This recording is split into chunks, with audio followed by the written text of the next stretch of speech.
آپ کے اختیار میں ہے تو جو حکم دیجیے گا اس کے انجام پر نظر کر لیجیے گا۔ اس نے کہا کہ بادشاہ جب کسی شہر میں داخل ہوتے ہیں تو اس کو تباہ کر دیتے ہیں اور وہاں کے عزت والوں کو ذلیل کر دیا کرتے ہیں، اور اسی طرح یہ بھی کریں گے۔ اور میں ان کی طرف کچھ تحفہ بھیجتی ہوں اور دیکھتی ہوں کہ قاصد کیا جواب لاتے ہیں۔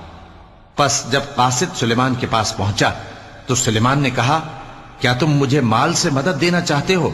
سو جو کچھ اللہ نے مجھے عطا فرمایا ہے وہ اس سے کہیں بہتر ہے جو تمہیں دیا ہے۔ حقیقت یہ ہے کہ اپنے تحفے سے تم ہی خوش ہوتے ہوگے۔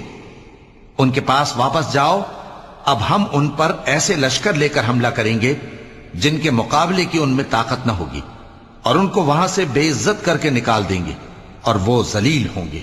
سلیمان نے کہا کہ اے دربار والو، کوئی تم میں ایسا ہے کہ قبل اس کے کہ وہ لوگ فرما بردار ہو کر ہمارے پاس آئیں، ملکہ کا تخت میرے پاس